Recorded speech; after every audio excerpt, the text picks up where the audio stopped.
take me to San Fernando.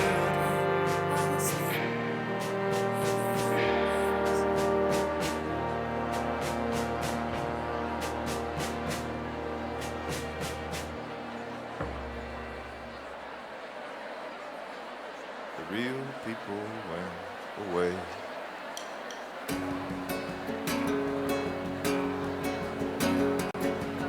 I'll find a better way someday. Leaving only me and my dreams. My cattle.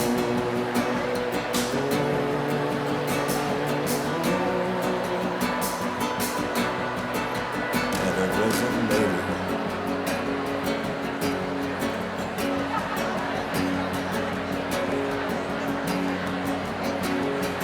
All the beats down right under your nose. Lumbering, footloose power, the bull and the road. Don't touch them. Don't try to hurt them. My cattle.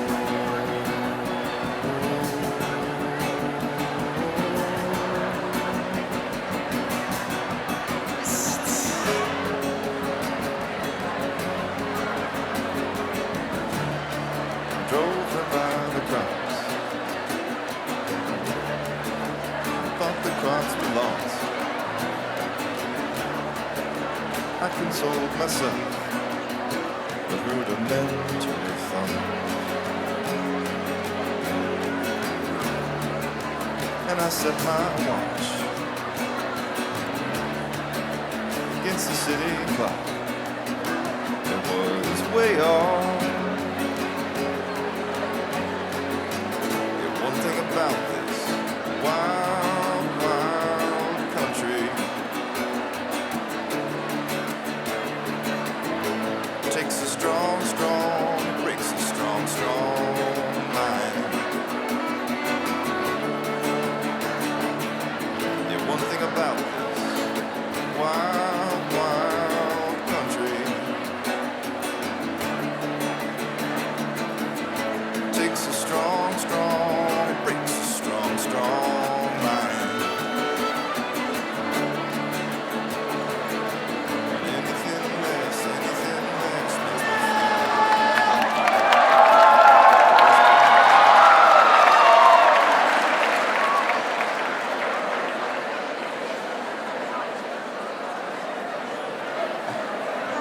OH. All right, good evening, everyone. My name is Bernie Savarese, and students, hopefully as you know, I am your Director of First Year Experience. We're excited to have so many of you, our students, community members, faculty, and staff here with us this evening for our featured lecture of the Buckeye Book Community 2015. The Buckeye Book Community, as our students know, connect the first year class through a shared experience, introducing the expectations of college, and now we hope that you cultivate a life of learning both in and out of the classroom. This program promotes reflection, dialogue, and community among the first-year class around this common activity. And we know it connects you students to our faculty and staff members, right, through a common curriculum and events, lectures, and programs just like the one this evening. This year's book that you received over the summer, took time to read and then engage with us tonight, is The Good Food Revolution by Mr. Will Allen. That's right.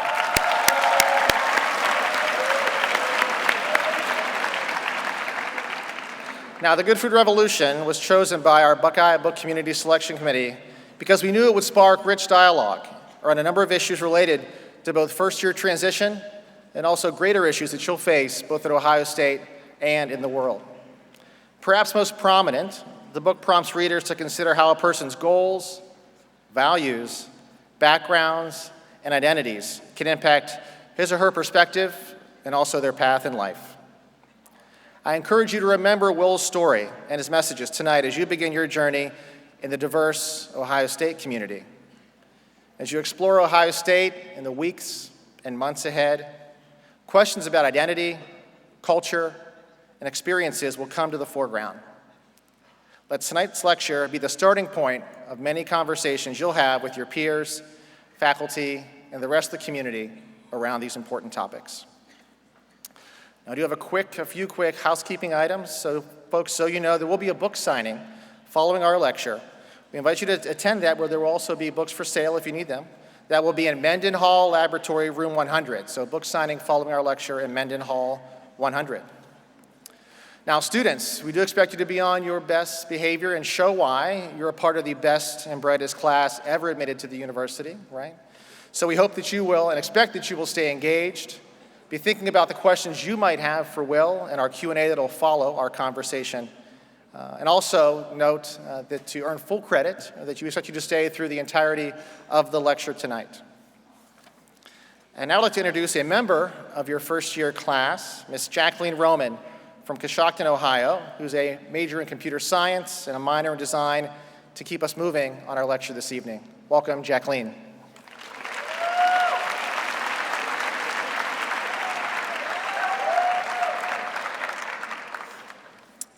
Hello, everyone.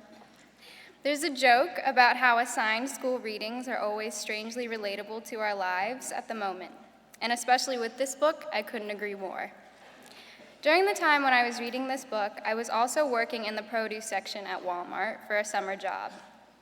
As I met the families of my coworkers, most middle-aged adults working 2 minimum wage jobs 7 days a week, I realized with our salaries, we couldn't even afford the fresh foods that we were stocking the shelves with.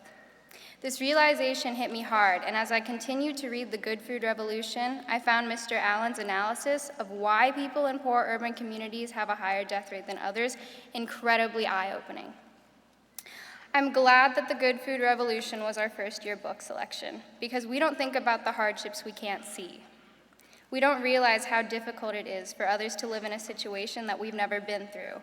And I think if all of us took a minute to realize what type of hardships other people go through just to survive, well, then our vision would shift to a bigger life picture.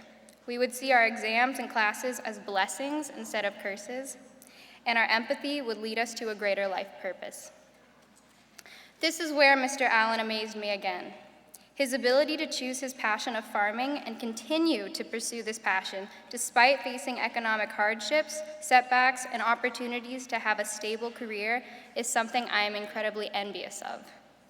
I admire his ability to say yes to his life and his passion, even when everything and everyone else in the world was saying no. As a freshman in college, the pressure to choose a major and consequently a career path is huge. I wonder if I'm choosing the right path daily, and I question whether or not I would continue my path if I faced similar obstacles to Mr. Allen.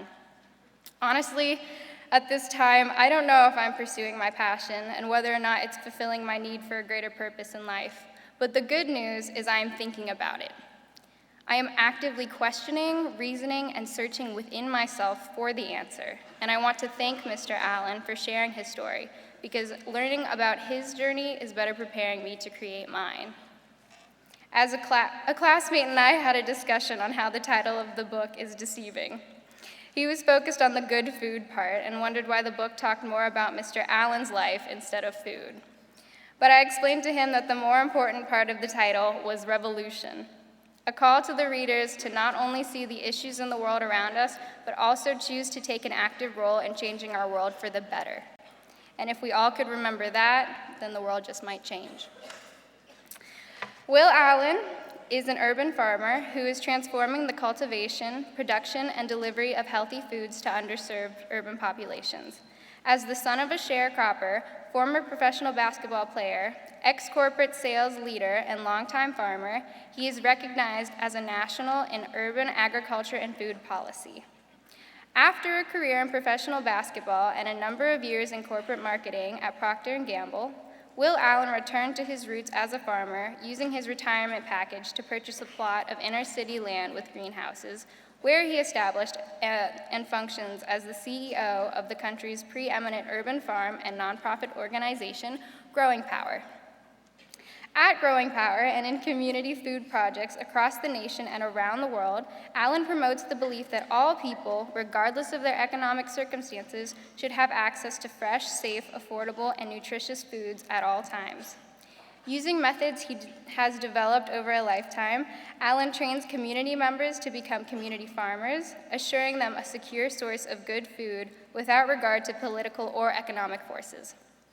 In 2008, Alan was only the second farmer to be named a John D. and Catherine T. MacArthur Foundation Fellow and Genius Grant winner. Time magazine named Alan to their 2010 list of 100 world's most influential people. A member of the Clinton Global Initiative, he was invited to the White House to join First Lady Michelle Obama in launching Let's Move, her signature leadership program to reverse the epidemic of childhood obesity in America.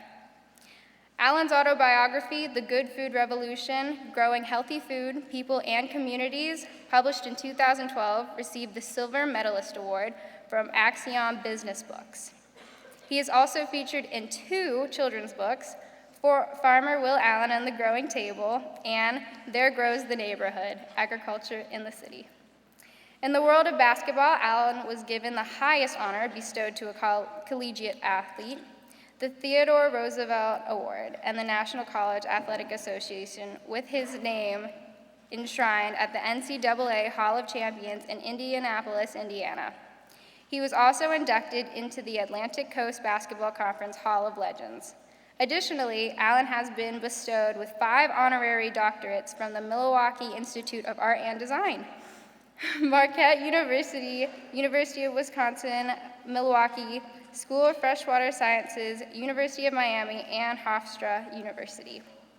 He has been given the NEA Security Benefit Corporation Award for outstanding service to public education in recognition of his work with children, teachers, and schools. Allen has been named one of the world's most powerful foodies by Michael Pollan and Forbes magazine. Allen currently lives in Oak Creek, Wisconsin with his wife, Cindy. Please direct your attention to the video where we will learn more about Mr. Will Allen and the Good Food Revolution. Thank you.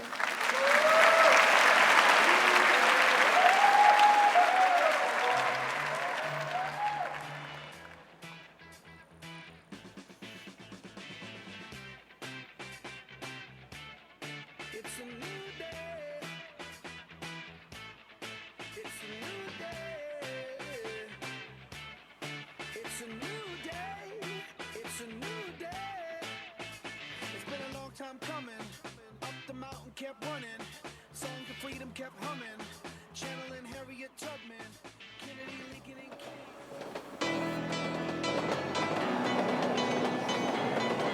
Food is such a powerful way of bringing people together.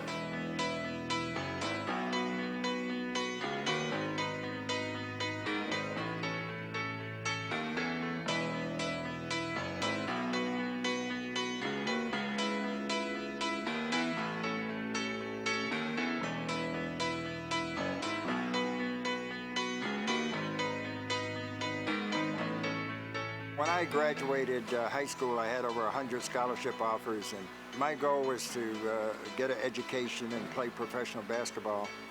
And I said, I'll never go back to that farm. We're able to move from less than 1% of local food production to 10%. That was $1 billion change.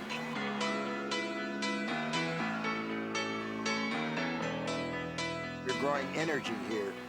We're growing soil, we're growing people, and we're growing a community because we're anchored here in a community that badly needs food. So part of that, this whole concept is really about growing community as well as providing the most important thing to all of us, which is our food.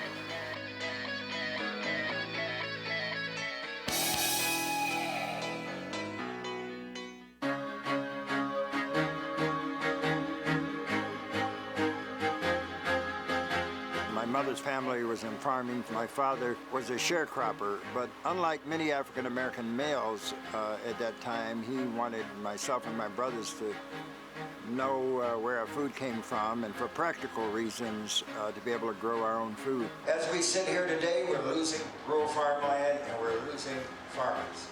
1 million since 1960.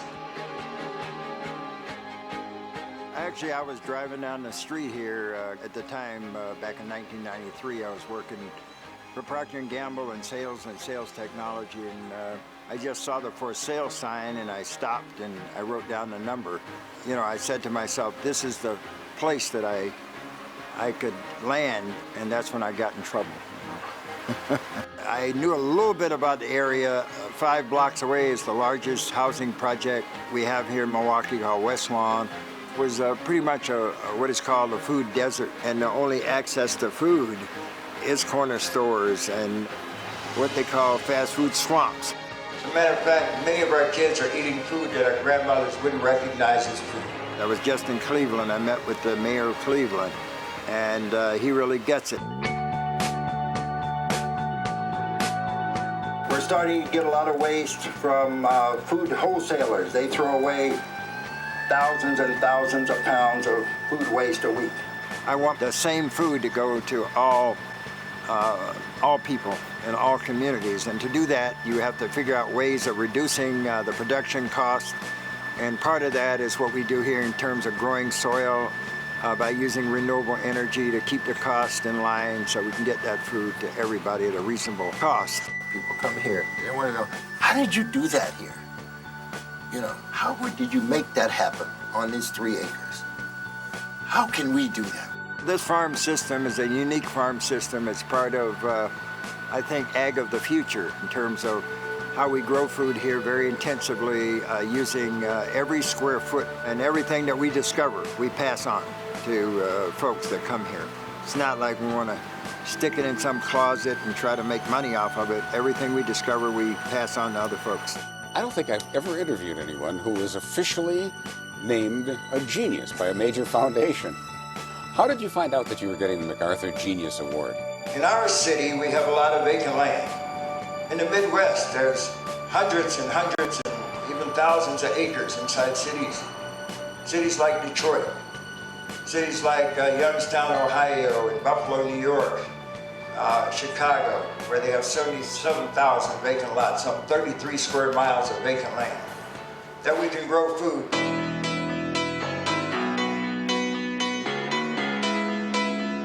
I always believed in having a diverse group of folks to work with, so diversity is at the top of my agenda.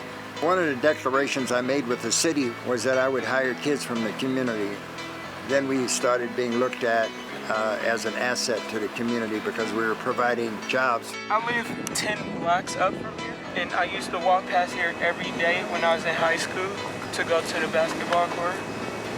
And one day I just stopped in. Love it here. I would have never thought that I would be doing something like this, but I love it.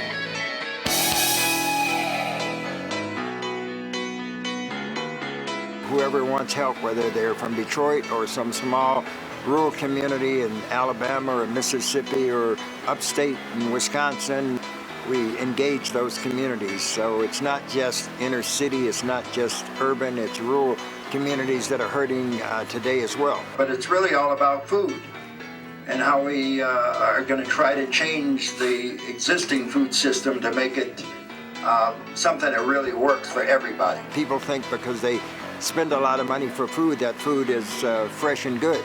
But we know when food travels many miles, it loses a lot of its nutrient value, and the system that we need is to go back to those days where our food system was local. A sustainable food system is the only way to really end hunger in the world. The industrial food system, it hasn't worked.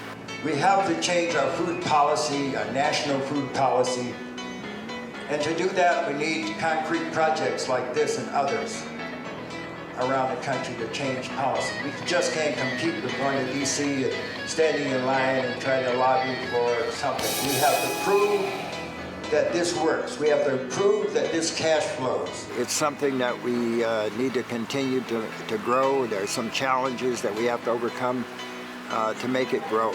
Being a former athlete, you know, I like competition and I like challenges. I've always wanted to guard the best player, take the last shot in the game or whatever. You know, I like that kind of challenge. And if you can transfer that over into something like this, it becomes a very powerful and good thing for the community.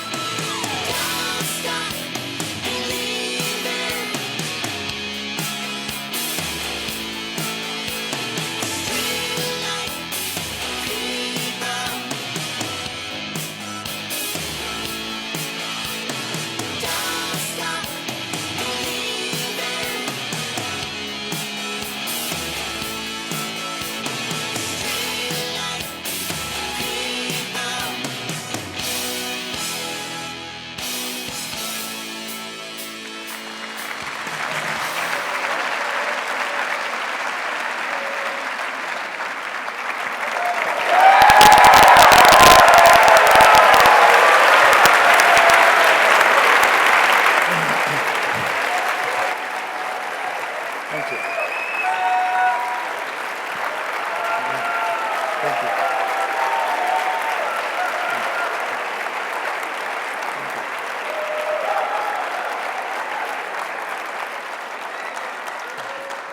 Well, I was going to say let's welcome Mr. Will Allen, but our Buckeyes did a pretty good job. Thank you, everyone. Thank you. So welcome to Ohio State. Well, we're so happy to have you here. Thank you. It's great to be here. Even though I'm wearing this hat, I hope you guys don't hold it against me. I hope I'm safe in getting off campus, but it's great to be here, and I've had an opportunity to meet with a lot of students so far today, and some of the faculty, and I really like what's happening on this campus in terms of how you're approaching the food system and all the different degree programs that are connected to the food system. So tonight, I hope I get a lot of questions from the students. That's always a lot of fun for me to try to answer and pass on what I've learned, things that have been passed on to me, quite frankly, and to really operate in this type of a forum, because it's just not me standing up there showing you 1,000 slides. I have a PowerPoint presentation with over, I think it's 1,080 slides, so that talks about our food system that we've created at Growing Power. So tonight is a really good change to be able to sit down and answer some questions and be engaged about the food system and learn about what's happening on this campus and what you all want to happen, because I think your generation is the key to solving many of our problems in this country and the problems across the world, because you do have a worldwide student body here, and I think it's important that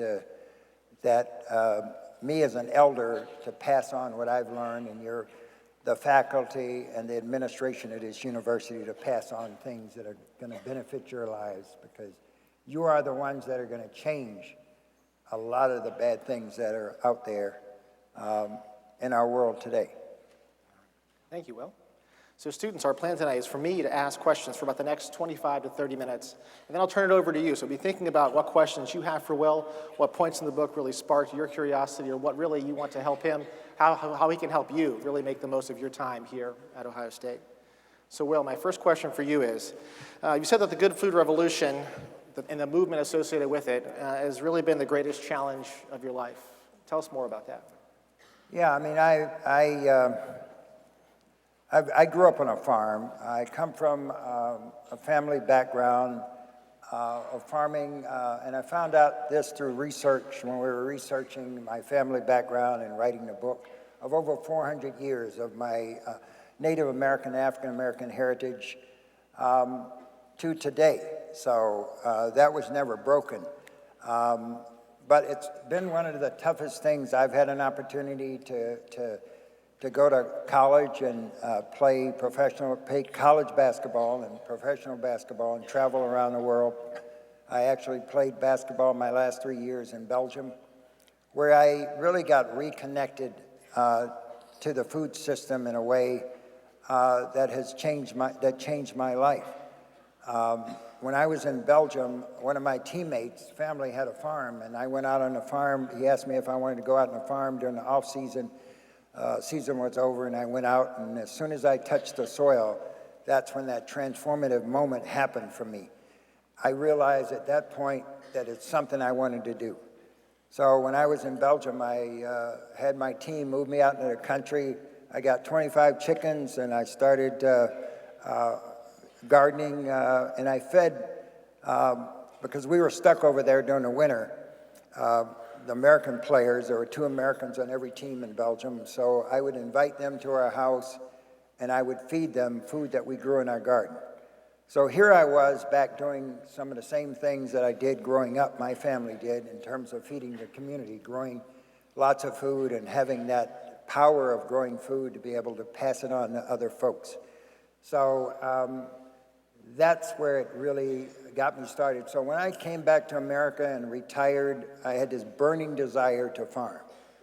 But like many other folks that have this burning desire to really own land and so forth, especially today, was something that was out of the question at that time. So I had to have an off-farm job, which I worked for Procter & Gamble, and I actually worked for Kentucky Fried Chicken, believe it or not. I was a district manager at one point. And then I worked for Procter & Gamble in sales and sales technology, but I farmed full-time. So I had these 2 kind of full-time jobs that as I was helping raise my family. And in 1993, I decided, and you all probably read this in the book if you read the book, to leave the corporate world and go full-time farming when I bought the last remaining farm in the city of Milwaukee. And I bought it as a for-profit entity. I never imagined that I would be sitting here before you talking about the food system, because I wanted to find a place that I could sell my farm produce. And I started working with local kids in the community, and that's how I got sucked into doing what I'm doing today with the kids in the community. But it's been, becoming a sustainable farmer, growing good food without chemicals, is actually the hardest job I've ever had. It's the most challenging. It's much more challenging than becoming a professional athlete or graduating from college or any other thing or having a job with a corporate company. It's much more challenging than that because the financial rewards are not there.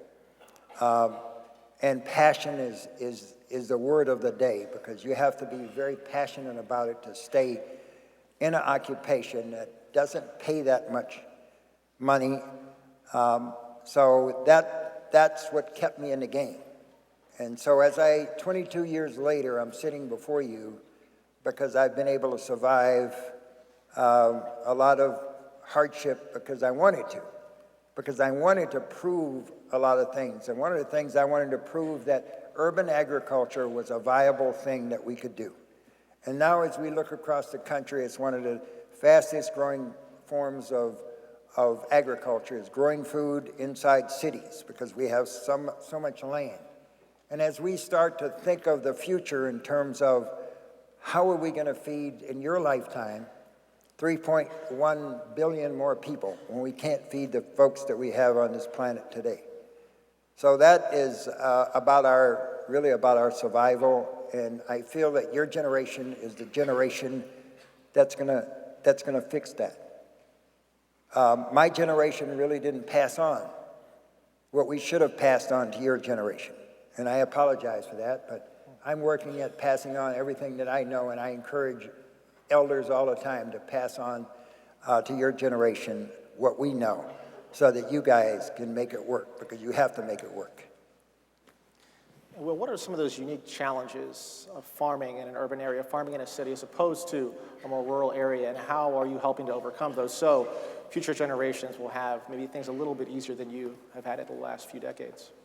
Well, there are a lot of challenges. I think one of the challenges, of course, we have to grow new farmers. The average age of farmers are my age, in their 60s in this country, and we don't have farmers replacing the current farmers we have all over America, whether it's rural farmers or farmers in urban areas or outside of the city, the ring of cities or whatever. So that's one of the challenges. We have to be able to figure out how to train a generation of farmers or food producers. It's estimated that we need 50 million people growing food to fundamentally change the food system. Well, that's going to take a long time if we ever reach that number. But, so that's one of the challenges. The other challenge is that growing inside a city is very challenging from the standpoint of land, being able to acquire land, and understanding that inside most of our major cities like Detroit and Milwaukee and Chicago and many of these major cities across the country, 75% of the land is asphalt and concrete. So how do we grow on asphalt and concrete? So we have to be able to grow soil. So that's what I do. I compost at a very large scale to be able to grow that soil, to be able to put it on top of asphalt and concrete. So many of our farms are on asphalt and concrete. And finding areas that we can farm, like closed schools, public schools. Many of these cities have downsized. And in Detroit, I was in Detroit a week and a half ago. There's 122 closed schools in the city of Detroit. In Milwaukee, we have nearly 30 closed school sites, and those sites are secure land. So developing the relationships with the powers that be that own this land, like the school boards, to be able to farm on those sites is one of the pieces. The other challenge that we have is policies, being able to change policies. And I know a lot of you are going to be going into that area to be able to do policy work, or going to DC and learning how to do policy work. So being able to change these policies that prevent you from doing stuff, really simple stuff, like being able to grow in all zoning districts, to be able to put up a hoop house or a greenhouse at a school site, many cities, or to actually be able to compost, to be able to take food waste from, say, university kitchens, that the food that wasn't eaten, and taking it to a farm and actually composting on a farm. In many states, it's illegal to do that. So the most powerful way of combating that is to be able to come up with a concrete way of showing policymakers that this does work, because there are a lot of naysayers, and they have to be educated. And we can't just go to City Hall and start talking about this stuff. We have to show them that something works in a very concrete way. So that's how we were able to do it in Milwaukee, and now we're able to farm in every district. We can have chickens, we can have goats, we can have bees in the city, we can do all of these things, and we can do a lot of really progressive things around. We can build vertical farms, we can grow in distressed buildings. Many of these cities were old steel cities, and they have a lot of vacant buildings that we can grow in, very well-built buildings that the cities can't afford to take down. So we're farming in areas places that you would never imagine. For example, we're farming behind a fire station because the battalion chief called me and said, you know, the guys didn't want to cut the grass anymore. They'd rather spend their time shining up the fire trucks and stuff. So now we're farming there. We're farming in the largest cemetery in Milwaukee, a cemetery where all the leaders, the founders of Milwaukee are buried, and very wealthy people. But the funeral director called me, cemetery director called me, and he said, we have this greenhouse, because in the old days, all the flowers that went on the graves were grown in the greenhouses and cemeteries. So this greenhouse had been vacant for 5 years. So we did some repairs, and now we're growing food at a cemetery. Imagine that. So we're working with corporate companies and building hoop houses next to food wholesalers, so that food goes from those hoop houses right into the side door of those wholesalers. So we're trying to find ways of producing food because we have to. I don't know if you all have read what's happening in California, where we get about 70% of our fruits and vegetables that are shipped into Ohio and Wisconsin and New York and all over the country. Well, that agriculture is on a decline. So for us to replace that, we're going to have to look at local communities. We have to go back to the years when 85% of the food that we consumed, that you all consumed in Ohio, was grown in Ohio back in the 40s and 50s. We're going to have to go back to those days, because we can't be dependent on California or dependent on countries outside of the U.S. to produce our food for us. So I hope I answered that question. Very well, right, everybody? That's very good. You know, thinking locally here for our students, what are some ways first-year students can implement practices of growing power, whether it's on this campus, maybe in their communities back home? What can they start doing in the near future? Yeah, I think many of the students that go to such a big university like this have participated in programs at their K through 12 schools, so they're familiar with school gardens and so forth. So I would encourage you all to get involved in the student garden here on campus, and talking to the Dean of Agriculture here. You guys have 300 acres, and there are some plans, some strategic plans to be able to grow some food on that land and do some research on that land. There's also a wonderful group on this campus that I hope you'll support. It's called they're called the Real Food Challenge. I hope I got that name right.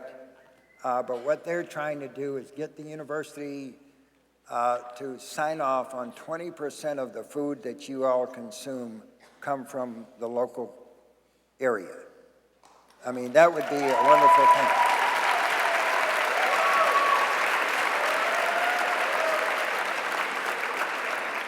And I think the only way for that to happen is you all have to open your mouths and let the administration know that that's what you want. You want better food, because that is the #1 question I get as I go around the country talking to students at universities and high schools and so forth, is how do we get the universities to improve the choices of food? And then all you have to look at the surveys that are being done, the research that's being done around the country to really solidify the importance of you all eating good food. We know that we can go from community to community and find some communities that have a 20-year difference in life expectancy in your own town. In cities all over the country, it's the same thing. You can drive through areas where a lot of folks will not live as long as you do if you eat good food. So our food is supposed to be our medicine. So it's important for you to scrutinize what you put in your bodies, because I think every student in this hall wants to live a long life. You know, you hear about people living into their 90s and are coherent. You know, I don't know if I'll be, but you know, but you know, people are living a long time, and your generation is the first generation that's not supposed to live as long as my generation because of the obesity rates and the bad food that we've been eating. So it's important for you all to support organizations like the Real Food Challenge, and to start it now, to start thinking about how long do I really want to live? I have goals I want to accomplish. So, you know, really think, I challenge you all to think about that every time you sit down. And if it's not the kind of food that and you guys know what good food is. If it's not good food, if it doesn't taste good, doesn't smell good, challenge that, because I think you have an administration that is going to listen to that and will make that change. Well, people often consider the good food movement an elitist movement, or it can be seen that, but we know that you disagree. Talk about what you're doing to change that perception and how we all can be more involved in equalizing access to good food. Well, one of our goals at Growing Power is to make sure everybody has the same access to the same food, that we don't have food for poor people and people that live in middle-income America eating a certain food, and very wealthy people eating good food all the time because they have money and they can purchase organic food or whatever. So the food that we produce, we've been able to prove that we can get our good food to everybody in the community. We can get our food, but you have to have a very diverse marketing scheme to be able to do that. You have to be able to get the food. Most people actually source their food from retail grocery stores. So to get that good local food, you have to be able to partner with those wholesalers to be able to get it into grocery stores. We have 4,800 farmers markets in America, so we need to be able to get that market to folks that like to shop at farmers markets. We have CSAs, community-supported agricultural farmers that bring their food to drop sites, a bag of food every week during the growing season, and some do it year-round now. We have market basket programs that people can pay by the week to get a bag of food that can be dropped in any community. So you have to have this diverse marketing scheme to be able to get that good food where people live. But it's got to be the same food. It's got to be the same good food. And to be able to do that, we have to be able to really answer your question, is to be able to cut the production cost. And one of the things that we've been able to do at Growing Power is to be able to grow our energy, to be able to grow soil, to be able to take the transportation cost out of transporting food from California that costs $10,000 a semi-load to get it to Columbus from LA or from Salinas or wherever. So it's important for us to be able to take that transportation cost out, to be able to grow our energy, to be able to grow our soil, to be able to hire folks in the local community so it becomes a part of economic development, because that's what our food system, a local food system, can do. We proved that. We started with just me and a couple people, and now we employ over 100 people to do this work. So as we start seeing these young entrepreneurs develop their farms, we need to help them in terms of funding those farms so that they can hire people and grow the economy in these, because that's the only way we're going to end crime in America. You know, we always talk about how we're going to end crime in America. It's all about making sure that everybody has a good life. Everybody has a sustainable life in those communities that we don't spend a lot of time thinking about these days, but it affects us, because any community that's suffering is going to affect all of us. And we have to start thinking about that. So one of the challenges I give you all as students in something that really works is to be able to get off of this campus and go out and volunteer with an organization somewhere. It doesn't have to be a food organization, because everything that we do is connected to the food system, so I'm not worried about that, whether you're an engineer or going to work for an engineering firm or a PR firm or whatever. But get out, because that'll be one of the best experiences you'll have. By giving, you'll get 10 times more back than you give. If you give 1 hour of community service, you're going to get over 10 times more back in terms of your development and so forth. So don't become encapsulated on this campus. That's probably the best advice I can give every student that I speak to. Thanks, Will. We agree. Now, switching gears a bit, can you talk a little bit about the influence of your family, and maybe specifically your grandmother, on your life, kind of your vision, and where you are today? Yeah, I think my grandmother, my mother, my father, the stuff that I'm doing today is really, people always ask me, how did you learn all this stuff? Well, the basis of my learning was really my family passing down many of the things that I've added. You know, I've tweaked and added to, but that's where it started. My family was a family that would grow food and would share it with extended family and friends. It's sitting at a table eating good food is probably one of the most powerful experiences a person can have. To be able to sit there, food makes us happy. Good food makes us happy. Just think about the celebratory times that we have at the holidays, at Thanksgiving or Christmas, or regardless of what religion you are, there's always a celebratory time. And that's when the good food seems to come out. And people are happy, and we need to do that every day. We need to celebrate food every day. So that's a very powerful thing. I know about bringing gangs together. You know, guys that are shooting at each other, and you bring them down and sit them at a table and give them some good food before the end of the night. You know, they're talking to each other, because that's how powerful food can be. It's the most important thing in your lives. Even though we take it for granted, it's the most important thing in your lives. So I want you all to think about that, how important food really is in your life. Just stop eating for a while and find out what happens to you. You know? So But my family, I'm really carrying on what my family history was all about. It was about feeding people, it was about growing food and feeding people and enjoying life. And having a lot of food is a very powerful thing. You don't have to have a lot of spendable income, but if you've got lots of food, it's a very enriching thing to have for your family. And that's the way I was brought up.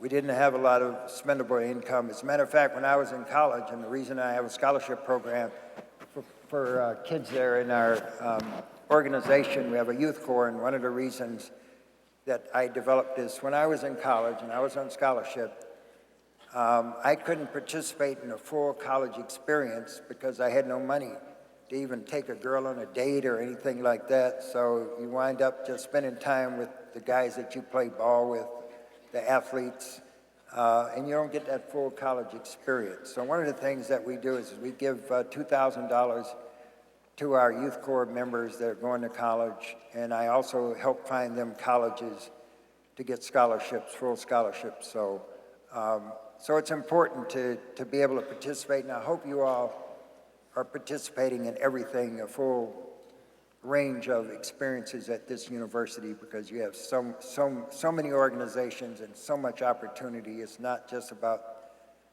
the great football team that you all have, you know. And Ben, by the way, I rooted for your team to win the national championship.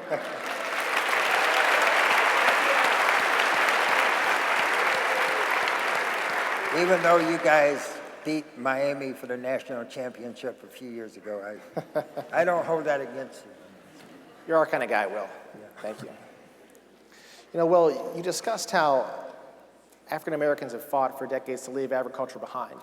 But now you're working hard to bring youth of all cultures, of races and backgrounds into the community and really using food to build and grow that community. Can you talk more about that?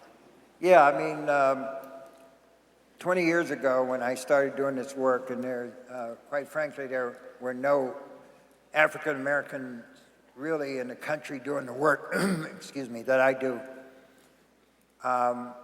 And I would go out and I would start these community gardens and working with youth and so forth. And many of my African American friends would say, "Why are you doing the slaves' work?" Well, that has changed.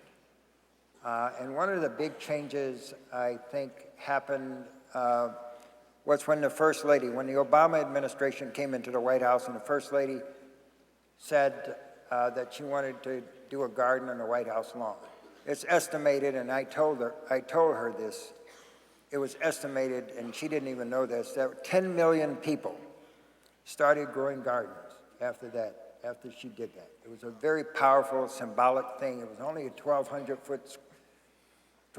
square foot garden, but the symbolism of that garden, to see when you look at the Obamas and see how healthy, and the fact that they brought in a chef from Chicago and they eat organic food, really changed a lot of folks, especially African American folks and other people of color, to really want to get involved again. Because back in the 20s and 30s, 20% of our farmers were African American farmers in this country. A lot of people don't know that. Today, it's less than 1%. Very small amount of African American farmers in this country today. So they've been very instrumental, and I hope our work has been instrumental in terms of getting everybody involved, because this has to be a multicultural approach to making this work. We have to have everybody at the table. So 22 years ago, this hall would probably have 30 people maybe. But today, just look around.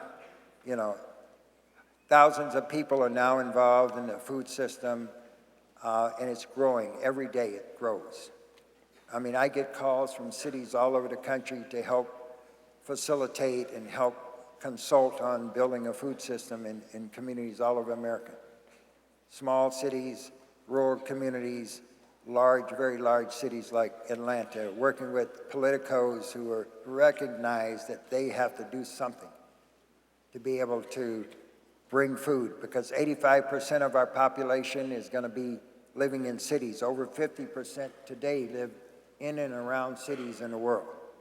So how are we going to grow all this food for all these folks that are going to be living in cities? Because that's where all the jobs are, that's where the culture's at, and that's why a lot of people are now trying to migrate to different countries away from rural areas and areas there's a lot of insurrection and so forth. So we have to figure this thing out. So we need everybody at the table. We need corporate companies, we need medical folks, we need universities, we need farmers, we need students, we need your bright ideas, because you're the generation that's going to be the generation of innovation.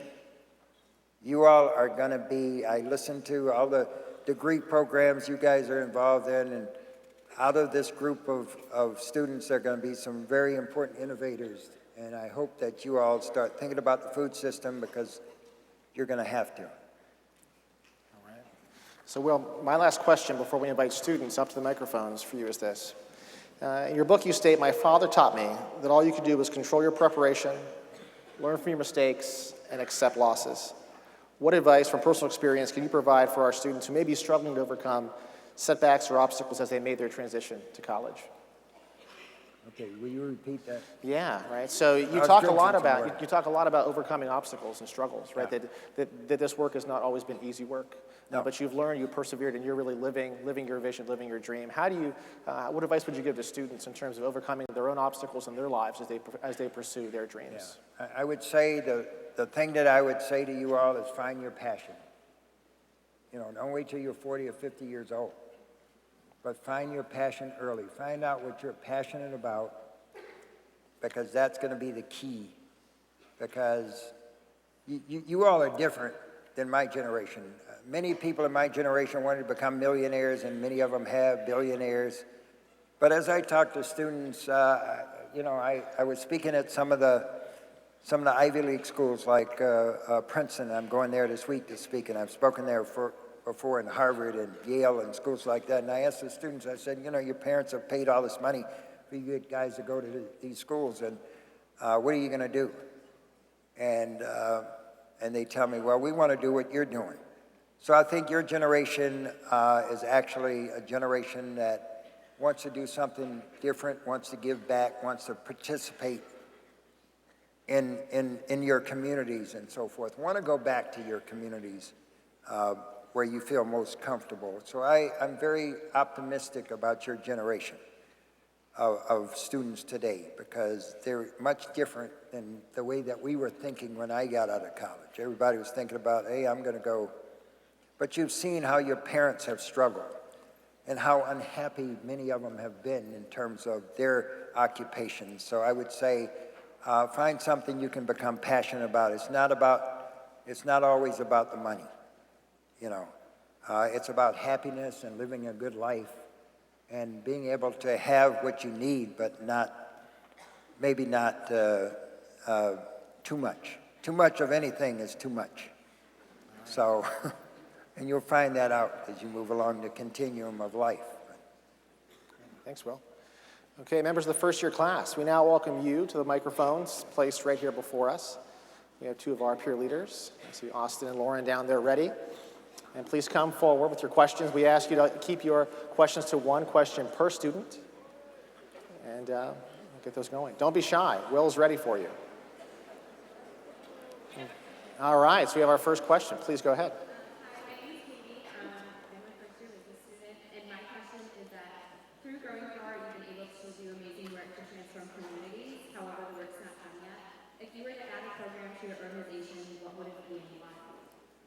Oh God, that's a tough question. We're always adding.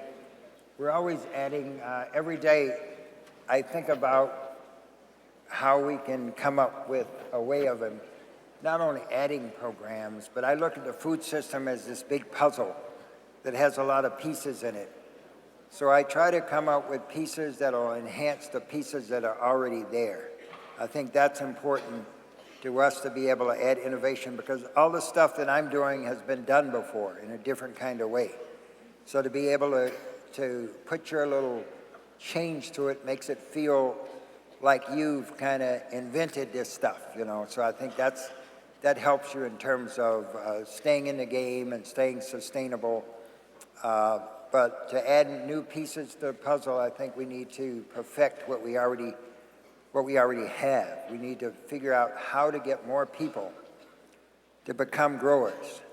How do we get universities, like I said before, to bring healthier food onto campus? How do we take the waste, which is about 40% of food that's not consumed, that is cooked? How do we not throw that into a landfill? How do we take that food and turn it into energy, in terms of energy for electricity or gas, biogas, or to grow soil? How do we reduce our waste? You know, so I think that's important, to be able to think that way. Hi, my name is Rachel Kravitz, and I'm a first-year public health major. And I was wondering what you thought about the intersection between medicine and the good food revolution, because a lot of the places that have food deserts also have issues with good health care and insurance coverage, and access to good health care. Yeah, I think that's a very important topic, and one of the things that we're doing is working with the medical community. The medical community has made amazing steps forward to understanding how powerful food is in terms of preventative medicine. In this country, we do a great job. If you break a leg, if you need a new hip or a new knee like I have and a hip that I have, we do an amazing job at putting us back together. But where we don't do a good job is preventing us from getting sick. The prevention end of things are where they're starting now to recognize in holistic type medicine, medical practices, and we need a lot more general practitioners, because for a long time everybody wanted to go into surgeries where you make a lot of money and so forth, but now we need people that can work with families, and family medicine is so important. So I work with those doctors. Instead of getting a prescription filled, one of the things that a lot of these doctors are doing is passing out, say, a CSA prescription for folks to get a bag of food for a year. To introduce them a free bag of food is much more powerful than maybe some of the medications that we prescribe to folks. So there's so many different ways. We're getting good food into hospitals. We're working with hospitals in Green Bay, Wisconsin, a hospital group where the wholesaler is delivering food to those hospitals, local food to those hospitals. So that's important. But we need to start at the prenatal level, because childhood, the big thing right now is infant mortality in these cities that are under stress. High rates of, Milwaukee is have the highest rates of infant mortality in the nation. They rival third world countries in that. And a lot of that is related to the food that we eat. Thank you. Thank you. Where are we? My name is Emily, and I'm a major in environment, economy, development, and sustainability. And yeah, that is a real major. And I'm actually with the Real Food Challenge here on campus, so thank you again for mentioning us. But I wanted to ask you about, I felt very personally empowered by the Good Food Revolution and to be able to take these steps on my own individually. But I was wondering if you could speak to the power of an institutional commitment, something like the Real Food Challenge, and maybe how that's the next step along the stage of the revolution. Yeah, I think, like I said, everybody has to be at the table. I think we have to have our, for example, one of the issues that I'm working on is trying to put together an office in Washington, D.C. that represents small farmers and urban farmers. There's no representation for the next farm bill, and that's going to be key in terms of how we're able to get funding to these entrepreneurs that need funding to be able to grow local food. That's one of the most important things in terms of how we're going to be able to do this. But from an institutional standpoint, we need to get the corporate companies on board, and almost every corporate company, and you guys will find out about this in the next 4 or 5 years, has a sustainability director, a sustainability team. And we're finding that that has changed in the last 10 years, so that is there.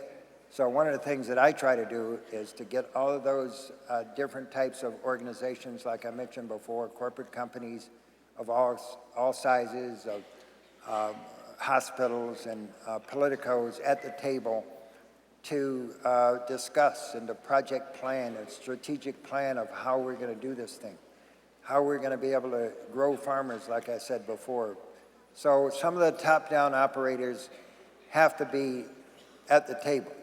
So we need to, this is a grassroots place, and a lot of folks, a lot of my colleagues have some fears that if we engage top-down operators, you know, they'll take over, but I don't have that fear. I feel that at this point, the revolution is out here. And one of the things about the revolution, I don't know if you all probably don't remember Joe Scott Heron when he said this revolution that we have needs to be televised. We need to be able to grow. We need to be able to educate people about what's going on. We need to be able to educate our educators. A lot of what we do is educate educators.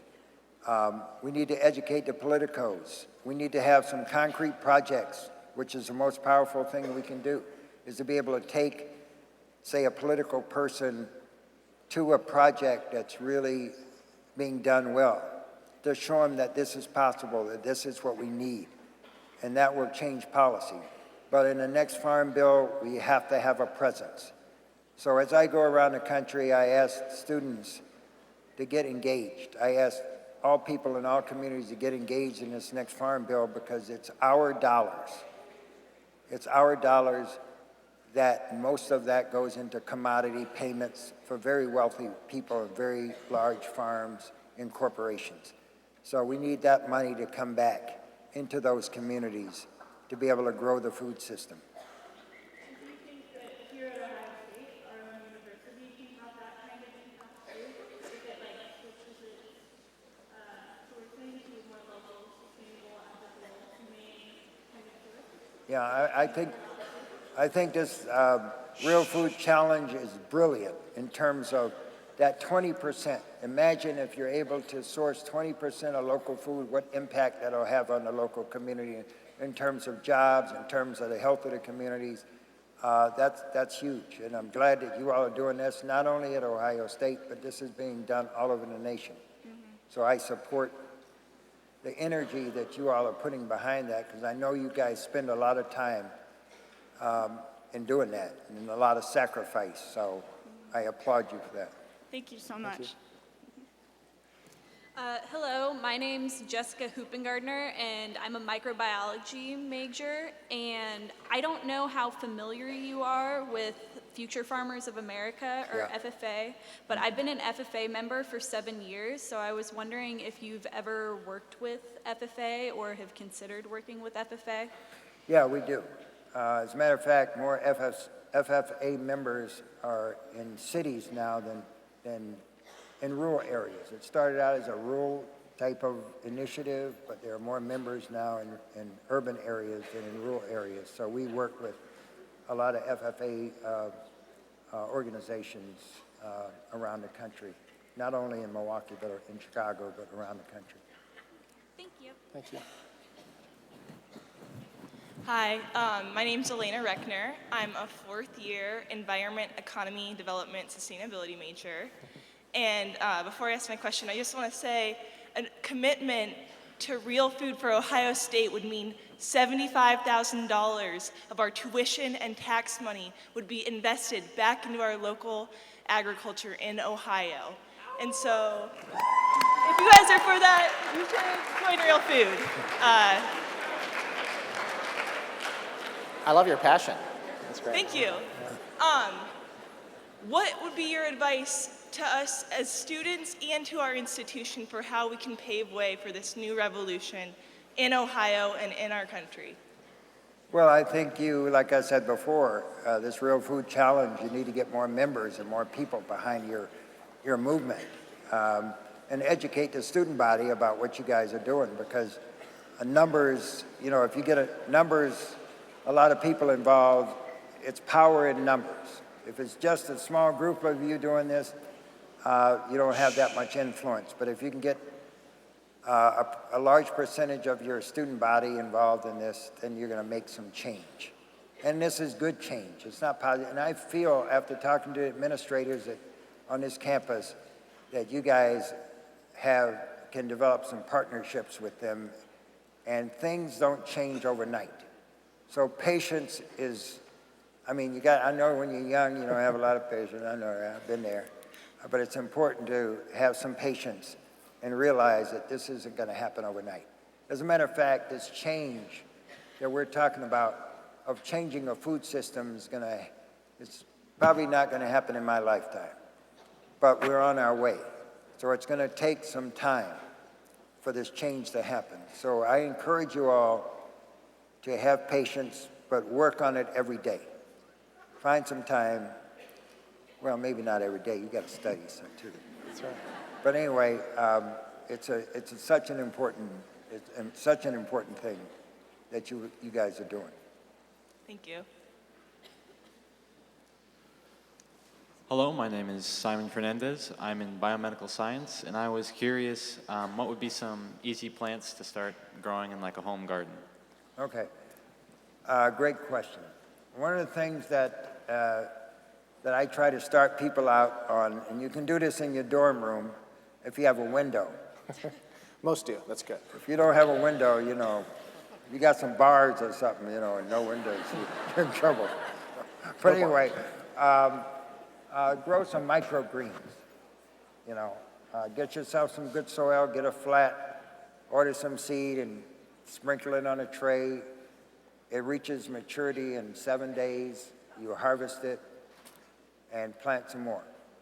And that's when food is at that sprouting stage, it has the most nutrition at any time, that sprouting stage. So eat a lot of sprouts, eat a lot of microgreens, eat a lot of salad, and you'll be healthy. Thanks. But that's something I would start with. Hello, I'm Abby Motter. I'm a first-year majoring in agri-science education. Do you believe urban and rural farmers share the same beliefs and goals as fellow agriculturalists? And what can we do to further these connections between the two groups? Well, I think that farmers in general get it. Many farmers, I've talked to many farmers that were on the good side, we call the good side, growing sustainably, growing without chemicals, and they went to the bad side. But they understand, and the reason that they might have gone to the bad side was economic reasons, because the fact that they weren't able to cash flow, they wanted to stay in the farming business, and now many of those farmers want to come back over on the good side. So I always applaud all farmers, regardless of whether they're, growing food with chemicals or not, because we need them. We need to have the opportunity to introduce them to how to produce food with less chemicals, how to produce food with no chemicals. So there's a transitional period to get them back to growing food. Now, we have to be realistic. The industrial food system isn't going to go away. But we need to make sure that we give people choices. When you go in a grocery store, to be able to have a choice of buying something local that's sustainable versus some conventional food that might have been, we might have used, it might be GMOs or whatever. So we need to be able to have more of a choice for people. Right now, we don't have a lot of choice for folks that want to eat really good food. As a matter of fact, only about 5% of the food that's produced in the world today would be considered good food grown without chemicals, 5%. So we have a long way to go. But that's on the rise. So I would say I support all of those farmers that are out there, and we work with all of those farmers. Thank you. Thank you. Hello, My name is Gray Miller, and I'm a public affairs major, first year. Mr. Allen, as we are all aware, in 2010, you were selected to share your opinion and advice regarding the First Lady's Let's Move campaign. You spoke then, as you do today, of the importance of real substantive change in the nation's access to healthy food and nutrition education. Do you have an opinion on the criticisms that the First Lady went soft on snack food and beverage corporations? And if anything, what would you like to see pushed forward or done on Capitol Hill? That's a great question in terms of what needs to happen. And I mentioned a little while ago that we need to be able to have a presence on Capitol. We need young people like yourselves, if you have political science folks here or policy folks that want to work in policy, those are the kind of folks that we need to be able to go up on the Hill and talk to. You're not going to talk to the Congress people, but you talk to their assistants who really do all the work, and to educate them to be able to, so we have a presence, because if we don't have a presence in this next farm bill, it's going to put us even further behind. So there's some urgency around making sure that we spend our energy in a positive way. We can spend all our energy criticizing Monsanto, we can criticize our politicos, we can even find some criticism with the First Family and a lot of things, but it's a difficult job. I understand they have a difficult job in promoting some of the things that they try to do, and they get pushback on some of the things. For example, there was a lot of pushback when the First Lady just came up with a campaign to lower the amount of calories in school lunches. So, and much of that pushback came from suburban food districts that maybe, like we talked about, you taking that ride from community to community. When you go to the suburbs, you have a longer life expectancy because people are getting that good food. But when we're talking about the masses in our inner cities, we need to really think about what they're up against in terms of not having the access to food. So that's what we try to do, to make sure that we have a fair, we have equity in our food system, that we have a fair food system, that this is really about social justice, environmental justice, and food justice. That's what this movement, the Good Food Revolution, really is about, to make sure that everybody has access to good food. And if we can accomplish that, then you'll see so many positive changes happening, not only in your community, around America, but around the world. All right. Thank you. All right, so students, before we turn to our final question, and you'll be our final question asker of the evening, congratulations. I want to remind you that we will have a book signing in 100 Mendenhall Lab, 100 Mendenhall, and also to complete your reflections before the 7th day is over. So 7 days to complete your reflection for the first year success series. So please stay tuned. Our last question, hold tight everybody. Thank you, please go ahead. All right, it's an honor to have the last question. But my name's Mara. I'm a third-year Environment, Economy, Development, and Sustainability major, and I'm also a student with the Real Food Challenge. So part of our campaign is about transparency. We currently do not know where our food is coming from at Ohio State, although we are willing to do the research. So we would like to know how you think transparency in the food system plays into the good food revolution. Well, I think we need to be very transparent. And you have to ask those questions. You shouldn't have to spend hours and hours on research. I don't know who your food provider is, but we have relationship with Sodexo, and we have relationships with Bon Appetit and Aramark and companies like that serve most of the universities and colleges around the country. They're the ones that prepare the meals. Very few universities and colleges today prepare their own food. So developing relationships with those companies is very important. Also, it's important for you all to reach out to the administration again to assist you in this. And like I said, after talking to the administrators, I feel that they are willing, because they want you all to be happy. You are the key to the success of the university. If you guys aren't happy, if you guys are causing issues and so forth, it's not going to help. So you have a lot more power than you think you have. You have to learn how to use that power in a positive way to find out those answers, to find out where is this food coming from. You know, you don't have a chance to do like I've done, go to California and trace where the food is grown and how it's grown and where it winds up. But you need to educate yourself on where it's coming from, and you have to ask questions, because eventually you're going to find the answers if you ask questions. But I would go not only to the administration, but the food providers, because there's a lot of information on the internet about these companies. And these companies are starting to come around because we're working with those companies. We're providing local food to Sodexo, Aramark, Bon Appetit, these companies. We're providing our local food to those companies. All righty, thank you. Thank you.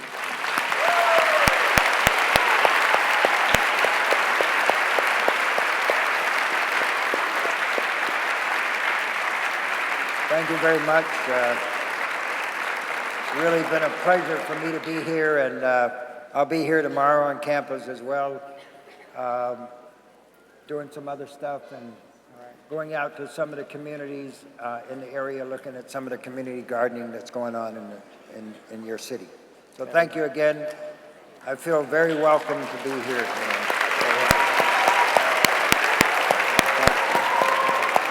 Thank you for a great lecture, everyone. Have a good evening, and we'll see you at the book signing. Thank you.